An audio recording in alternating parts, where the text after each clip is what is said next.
বিসমিল্লাহির রহমানির রহিম। প্রিয় দেশবাসী ও প্রশাসনের নিকট আমার আকুল আবেদন,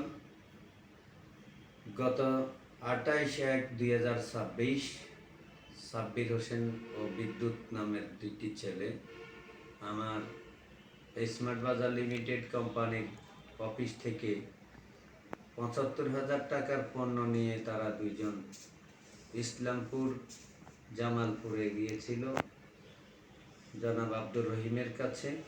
পণ্য নিয়ে যাওয়ার পরে তাদেরকে 6 দিন আটক করে রাখে। এরপর তাদের থেকে 2 লক্ষ টাকার স্ট্যাম্পে স্বাক্ষর ও তাদের পরিবারের পক্ষ থেকে 30,000 টাকার নগদ দিয়ে তাদেরকে ছাড়িয়া আনে। পর আমার অফিসে এসে তারা আমার টাকা দিচ্ছি করে ভাড়াইয়া প্রতারণা করে আসতেছে। এমত অবস্থায় আমি বারবার টাকার জন্য প্রেসার দিলে আমাকে ধর্মভাই ডাকে সাব্বির আজ থেকে 3 বছর আগে, বলতেছে আমি আপনার ছোট ভাই, আপনার টাকা আমি গ্যারান্টি দিচ্ছি বলে ভাড়ায়। পর আমি তাদের বিরুদ্ধে ব্যবস্থা নিতে হুমকি দিলে তারা আমাকে এখন আমার ফেসবুক হোয়াটসঅ্যাপ গ্রুপের সবগুলোর ডকুমেন্টস অ্যাডমিন অ্যাক্সেস তাদের কাছে রয়েছে। তারা আমার বিরুদ্ধে আমার ফেসবুকের আইডির মধ্যেই তারা আমার বিরুদ্ধে অপপ্রচার করতেছে এবং আমার টাকাও দিচ্ছে না।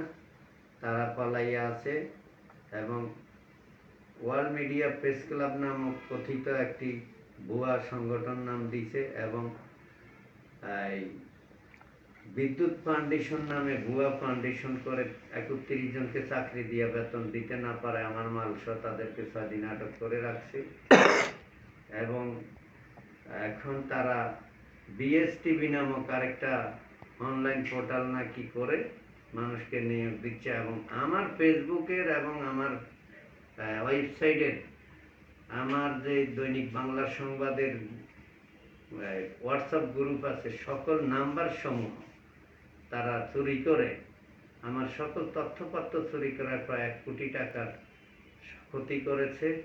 আমি মানহানি ও প্রতারণার দায়ে তাদেরকে আইনের আওতায় নেওয়ার জন্য আমি দেশবাসী ও প্রশাসনের কাছে বিচার দাবি জানাই।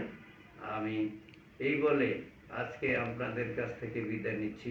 দেশবাসী আপনারা বিচার করবেন, প্রশাসন আমার বিরুদ্ধে তদন্ত করা হোক, তাদের বিরুদ্ধে তদন্ত করা হোক, তদন্তের মাধ্যমে তাদেরকে বিচারের আওতায় আইনের আওতায় এনে শাস্তির ব্যবস্থা করার জন্য দাবি জানাই। সবাই ভালো থাকবেন। আল্লাহ হাফেজ। আসসালামু আলাইকুম ওয়া রাহমাতুল্লাহ।